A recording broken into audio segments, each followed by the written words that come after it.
Bonjour à tous.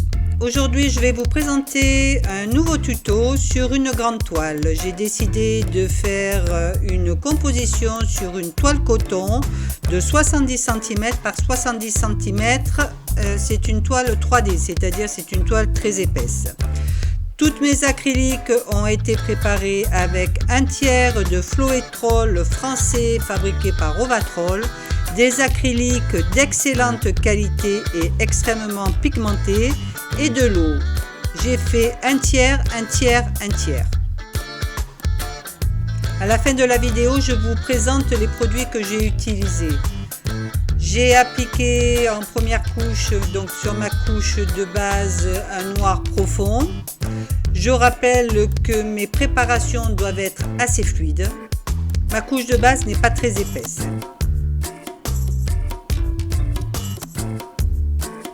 Il faut passer le chalumeau pour éventuellement supprimer les bulles. Et j'applique maintenant mes couleurs. Je vais alterner des opaques, des transparentes et j'ai choisi pour faire mes cellules la gamme Dina, c'est des iridescentes de la gamme PBO. Je rappelle que pour cette composition, je n'ai absolument pas utilisé ni silicone ni activateur de cellules, seulement des acryliques, de l'eau et de l'Ovatrol. Mes cellules sont créées simplement avec l'alternance des opaques, des transparentes, de la gamme Dina et aussi des métalliques que j'ai utilisées puisque j'ai utilisé de l'or et du bronze.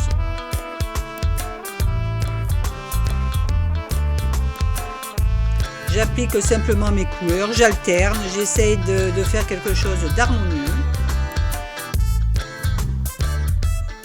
Là j'applique un peu d'or, là je vais appliquer un peu de bronze. Pas besoin d'en mettre beaucoup.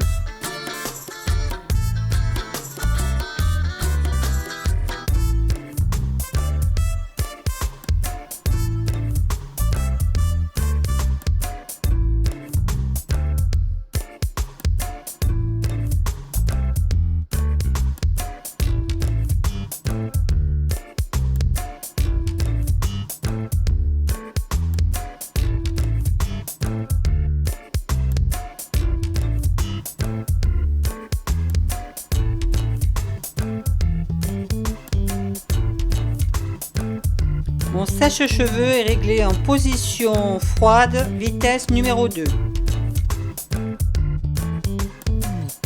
Je fais très attention à l'angle de soufflage de mon sèche-cheveux pour éviter d'enfoncer ma peinture dans ma couche de fond. Je fais glisser mes peintures sur ma couche de fond.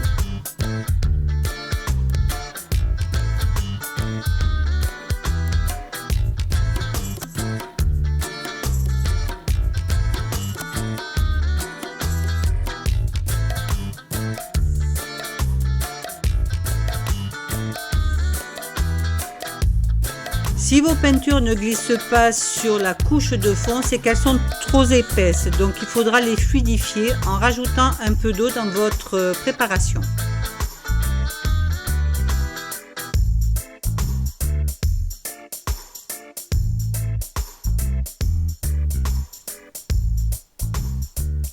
Je vous fais voir un gros plan avant de continuer. Vous voyez, j'ai des cellules qui apparaissent. Pourtant, j'ai utilisé ni silicone, ni activateur de cellules. Donc je vous garantis qu'on peut faire des cellules sans produits compliqués, seulement avec de l'eau et du Floetrol. Je vais continuer à remplir ma toile. Bon, elle est un peu grande, hein, donc voilà.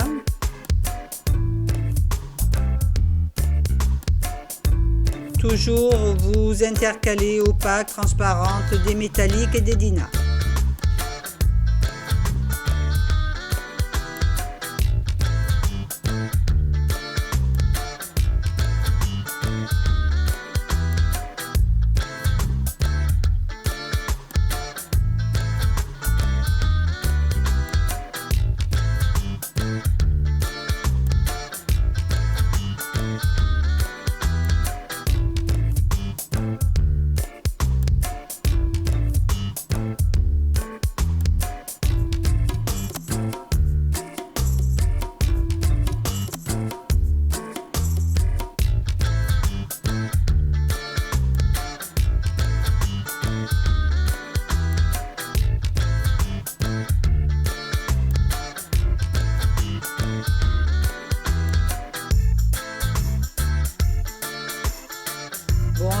vous essayez de faire quelque chose d'harmonieux, quelque chose de joli, que ça fasse un peu naturel.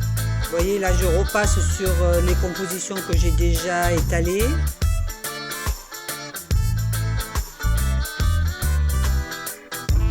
N'hésitez pas à revenir et à jouer avec la transparence en faisant revenir le noir.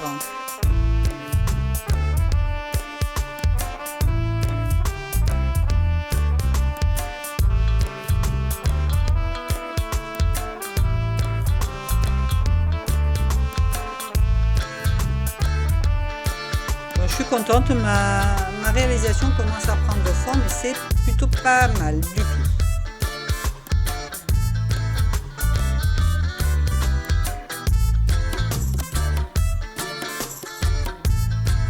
Là, j'ai un peu trop de blanc qui apparaît, c'est pas très joli par rapport au reste, donc n'hésitez pas dans ce cas-là à remettre carrément de la peinture dessus. Là, je vais remettre un peu de rouge, un peu d'orange, un peu d'or et je vais remettre un peu de noir pour rappeler ma couleur de fond.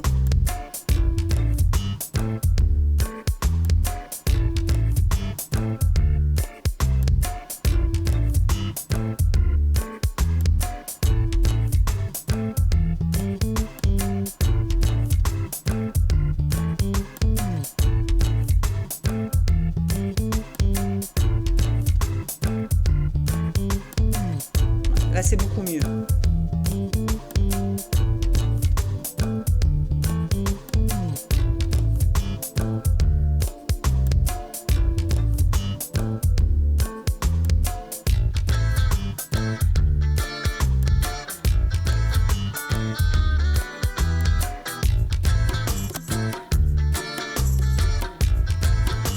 Quand vous avez une grande toile, c'est vrai que c'est important de pouvoir faire le tour de la toile complètement. Donc avoir un espace de travail qui vous permet de contourner la toile et pas de l'enjamber. Ça évite souvent des catastrophes.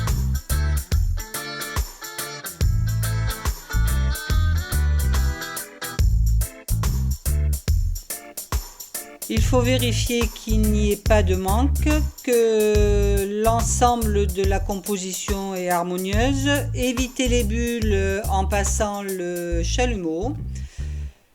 Je peindrai une fois ma toile sèche, mes bords et mon épaisseur complètement en noir.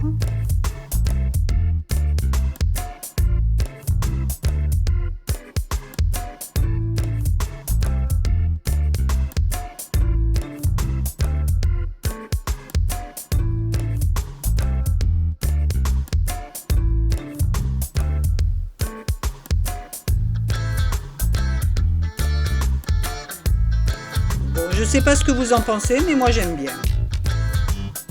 Je passe un petit coup de chalumeau pour enlever les dernières bulles.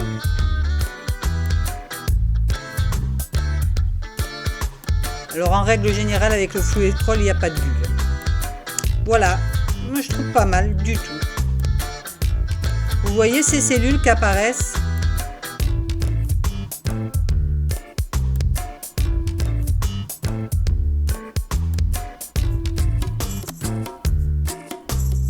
J'aime énormément. Vous voyez ces cellules qui sont apparues qu'avec de l'eau, de l'ovatrol et des acryliques. Ben voilà, j'espère que ce tuto vous aura plu. Maintenant à vous de jouer. Je vous dis à bientôt. Au revoir, je vous embrasse.